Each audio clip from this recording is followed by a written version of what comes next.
মানুষ, আমার আল্লাহ বলেছেন তোমরা খবরদার খবরদার খারাপ মানুষের সাথে বন্ধুত্ব করবা না, তোমরা সত্যবাদীদের সাথে বন্ধুত্ব করবা, যারা ভালো মানুষ এদের সাথে বন্ধুত্ব করবা।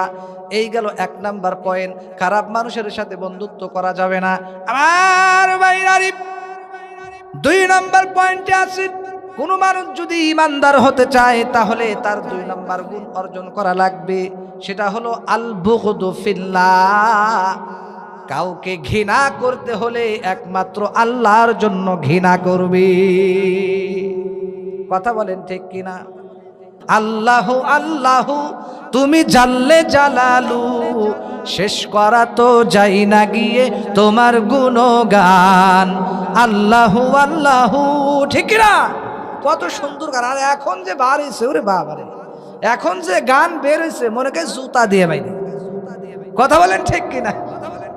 আল্লাহর কাছে দোয়া করতেন, তাহলে আমার মনে হয় আপনার এই বিপদ, এই টেনশন আরো আগে দ্রুত গতিতে চলে যাইতো। কথা বলেন ঠিক কিনা? আসলটার খবর নাই, নকলটা নিয়ে টানাটানি। আল্লাহ এদেরকে হেদায়েত দান করুক, জোরে কনা। আরে শ্বাস করে দেবো তো, ওঠেন কে? বাবাজি বসেন। আপনারা উঠলে তাহলে আমিও সাইরে দিই, সাইরে দেবো নাকি? সাইরে দিই, মোনাজাত করি। তাহলে আপনারা উঠাউঠি করেন কেন ভাই? কষ্ট লাগতেছে নাকি? চলবে ইনশাআল্লাহ। লিল্লাহে তাকবীর, আল কোরআনের আলো, নারায়ে তাকবীর। রোম চা দিয়েন তো একজন ভাই, এখান থেকে ঠিক আছে, চা আছে। আমার ভাইরা, আমার বন্ধুগণ, তাহলে সম্পদ খরচ করতে হবে একমাত্র কেবলমাত্র আমার আল্লাহ পাকের জন্য। সম্পদ খরচ করবে একমাত্র আল্লাহর জন্য। আর বহু মানুষ আছে নিয়তটা গরমিল থাকার কারণে সম্মান পায় না, আমও যায় সালাও যায়। কথা বলেন ঠিক কিনা? যেমন সমাজের ভিতরে কিছু মানুষ আছে, সূরা দাহরির 9 নম্বর আয়াত, 29 পারা সূরা দাহরির 9 নম্বর আয়াতে আমার আল্লাহ বলেন, ইন্নামা নুতঈমুকুম লিওয়াজহিল্লাহ লা নুরিদু মিনকুম জাযাআ ওয়ালা শুকুরা।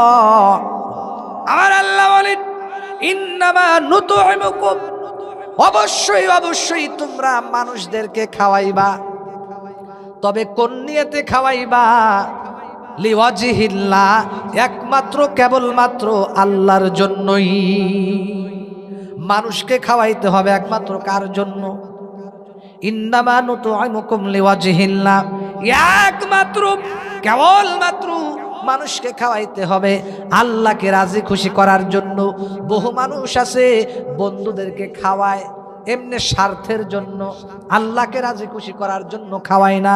অথচ আপনাকে একটা মজার কথা শোনাই, আপনি যদি বন্ধুক যে হোটেলে নিয়ে খাওয়াইলেন, পার্কে নিয়ে খাওয়াইলেন, এমনকি স্ত্রীকেও যদি আপনি খাওয়ান, যদি খালি একটু কষ্ট করে নিয়াত করেন, আমি আমার এই বন্ধুকে খাওয়াইতেছি একমাত্র আল্লাহর জন্য, তাহলে আপনি সবও পাবেন, আমও পাবেন, সালাও পাবেন।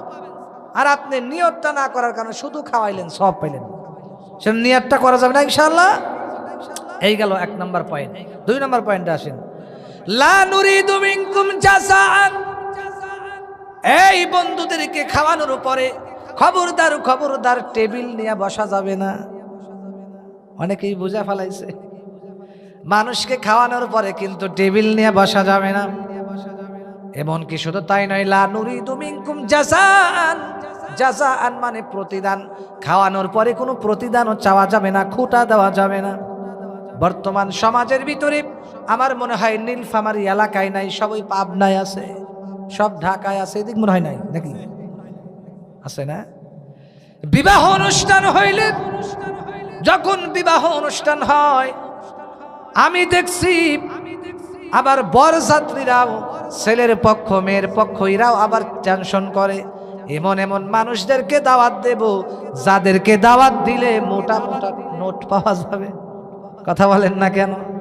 হ্যাঁ রে, বিয়ে নিয়েও আপনার ধান্দাবাজি। কষ্ট হইতেছে ভাই?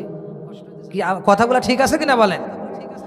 আমার ভাইরা গভীর মনোযোগ দিয়ে খেয়াল করেন, এই কাজটা কিন্তু কোরআন বিরোধী, হাদিস বিরোধী। খবরদার খবরদার, এমন নিয়তে মানুষকে খাওয়াইতে হবে, টেবিল নিয়েও বসা যাবে না, কোনো প্রতিদানের